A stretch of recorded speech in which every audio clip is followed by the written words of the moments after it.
We are Ham Radio. Welcome back, folks. It's Freddie Mac, your Ham Radio Crusader, and I'm finally back with another All-Star Link video.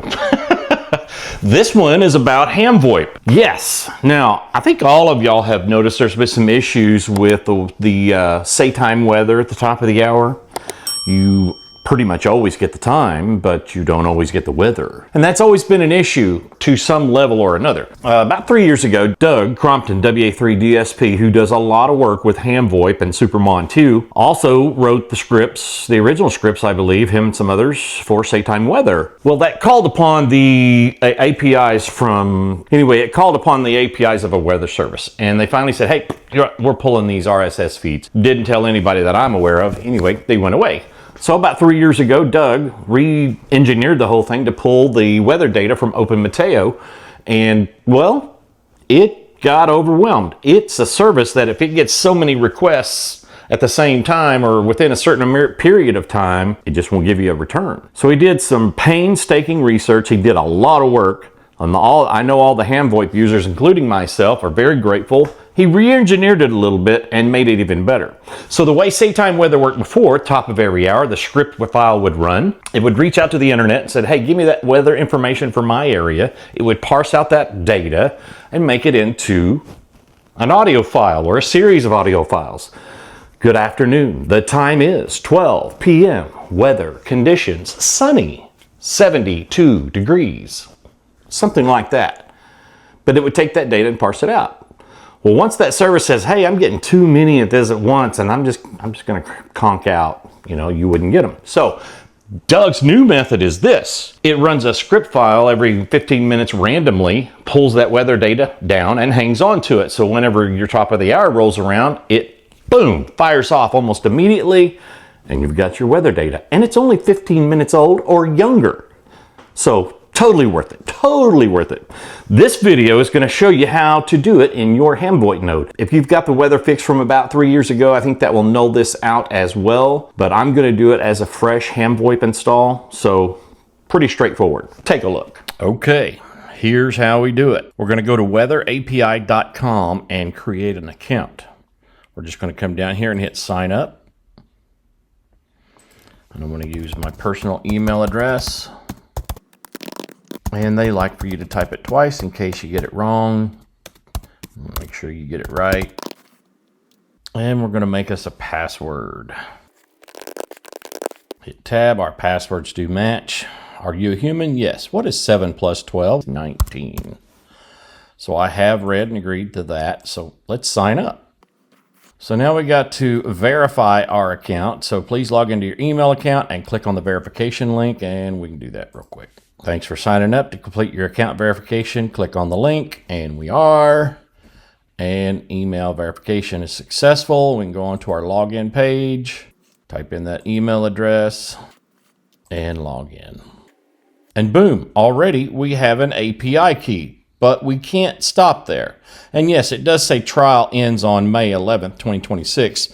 But that's the business plan. Once that trial period is over, it automatically reverts you to the free plan and changes this 10 million calls per month to 1 million calls per month.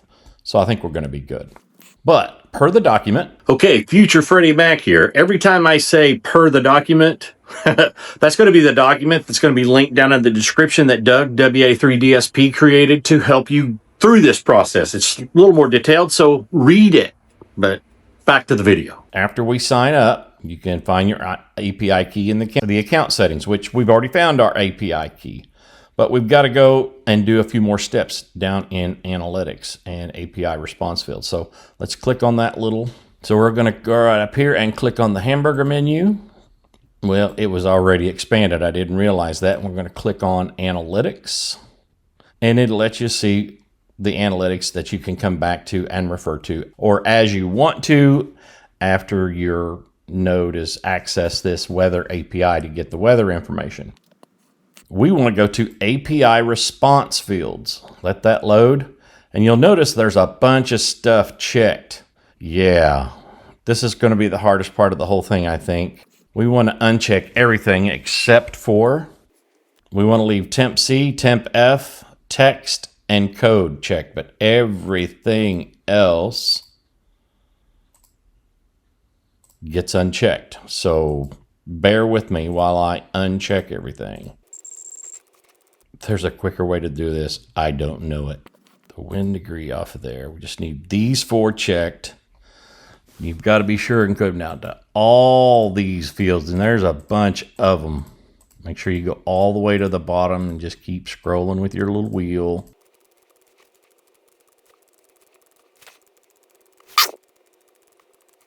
And once you're done all the way to the bottom, hit save and double check your work. Your weather field setting has been successfully saved. We want temperature Celsius, temperature Fahrenheit, text, and code. That is it. So just make sure nothing else is checked. If you've got it right, you don't need to hit save again. We've already got it. So now we need to test our API key. And we're going to go to here to this dashboard. We're going to copy our API key. And we're going to go down to the API Explorer, if I'm correct. And I am. And we're going to paste in that key here. Make sure HTTP and JSON is selected here. And we're going to change London, the word London. I'm going to change it to my zip code here in Henrietta at 74437. Hit show response. There's the call, there's the response code, there's the response headers, and here's the response body. Henrietta, Oklahoma, our Latin lawn, time zone's correct, local time is correct. There's the temperature and the weather condition. It is sunny here today. It's great weather here today, actually. So we know it works now. So we're in good shape. So copy that key, save it somewhere. We're going to need it again here in a little bit. Read this document in detail because what I'm covering today is just the highlights and we'll get you going. And this little section explains the files that we're about to download and install. So we're doing this from a fresh install of HamVoIP. I haven't done the Saytime weather fix from about 3 years ago that Doug Crompton, WA3DSP, fixed. He's the one that made this fix, getting away from Open Mateo and going over to Weather API. So yeah, thanks to Doug for all this, because you HamVoIP users, this will really help you out. Because I know a lot of you have been hearing 0 degrees for quite some time now. And the others that did get the fix, the Open Mateo fix wasn't a permanent fix. It was getting too many calls.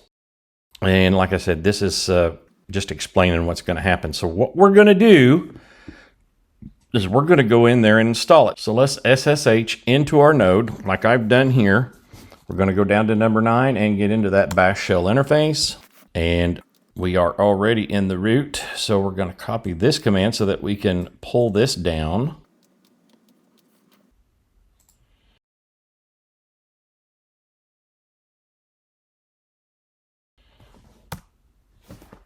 And that is going to be our installer script file. We got to make it executable with this command.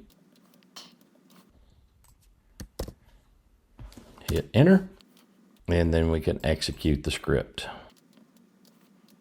Paste it in and hit enter. This script updates weather to the new system using weatherapi.com, and if available, a personal Tempest weather station.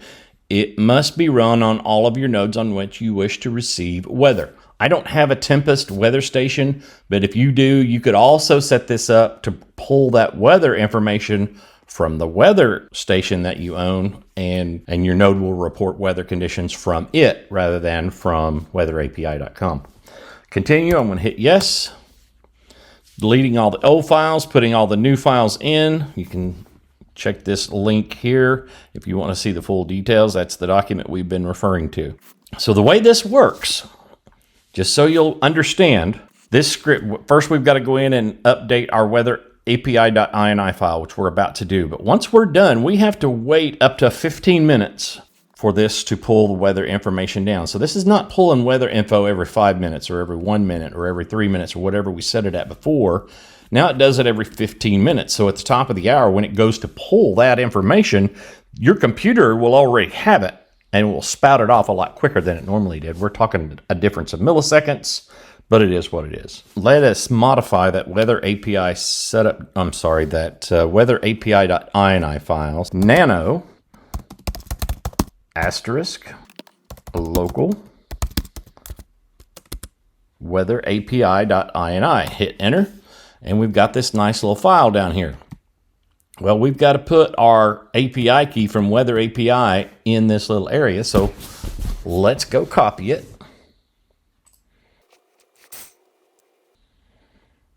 We're gonna come in here and just copy the API key, or you could just hit that copy button right there.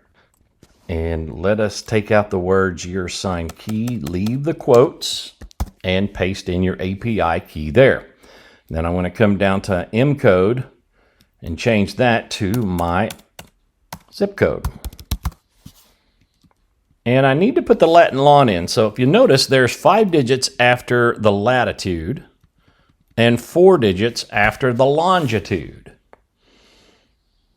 Well, that nice little API Explorer result gave us our lat lon, so we could actually just, we need the first 5 digits for the lat.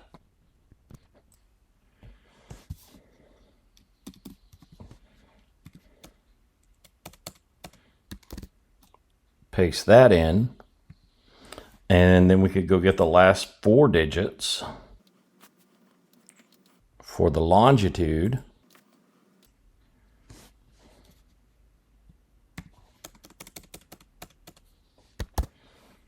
And there we have it. And then I want to change Richboro, PA to Henrietta, Oklahoma. And I'm going to leave everything else the same because I want mine to report in Fahrenheit. So Control X, yes to save, enter to exit. Back to the document. We should now be able to check our either weather sh or show weather API.sh and figure where that, and see if our results are showing up yet. Because like I said, we've got to wait 15 minutes for it to pull that first batch of data down. So I'm going to type in locate weather.sh. And there it is in user local sbin. So let's do this. Let's go user local sbin weather.sh, hit enter, and it says weather not configured because it hasn't pulled the weather down yet from the internet. So we're going to give it a little bit. Wait, we'll come right back. Good afternoon. The time is 12 p.m.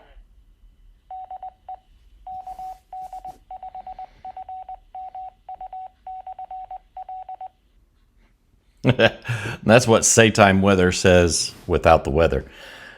Default out of the box. That's what it sounds like. So it's been a while. We're going to hit the up arrow and run weather sh again. And boom, we have our weather results now. So our cron tab has taken enough time to reach out over the internet and pull our weather conditions from weatherapi.com. So let's go back to the document. And the way I read it, well, actually, let's just go to cron tab.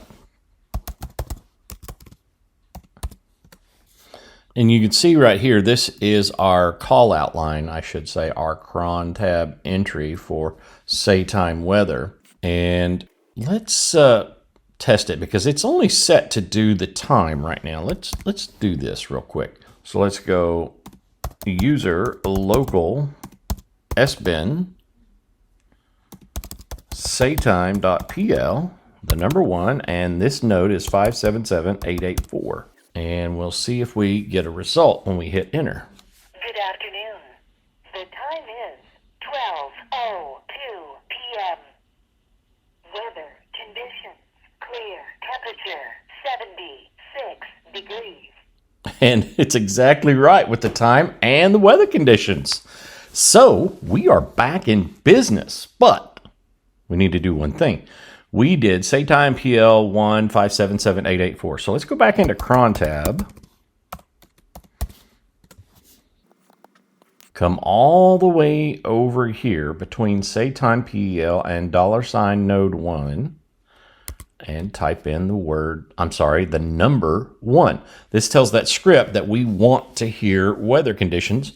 and it will play it at the top of the hour. And as usual, just so you know, in case you don't, this current line is set to play this at the top of every hour throughout the day.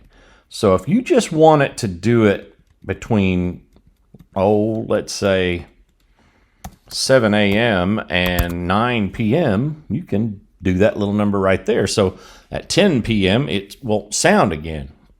And then it all the way around to 7 a.m. the next day, and then you'll get your first announcement of the day. So there you go. Control X, yes to save, enter to exit. And let's just hear it one more time. Good afternoon. The time is 12:04 p.m. Weather conditions clear. Temperature 76 degrees. That is so awesome. Well, what'd you think? Pretty cool stuff, right? It really helps out the HamVoIP users to get back their Saytime weather at the top of the hour, because a lot of it lately, if you had the original configuration in there, you would just get clear and 0 degrees. Well, it's not that cold in June in Oklahoma or May or whenever. It's rarely 0 degrees in Oklahoma, but it does get there sometimes. So back on track with that again. But since Doug has got this done this way, I'm hoping I can make this work with ASL3 as well. I don't know. Somebody else may come up with an answer. I can get my ASL3 Saytime weather to work if I set it for 1 minute after the hour. If I set it at the top of the hour, sometimes I get weather conditions, sometimes I don't. And a lot of times it's more often that I don't. So maybe we can take a page out of Doug's book and convert it and port it over to ASL3 as well, so everybody gets to enjoy it. I don't know. We'll see what happens. Folks, this is Freddie Mac, your ham radio crusader. I'm saying 73, wishing all the good signals to be yours, and ham on, y'all.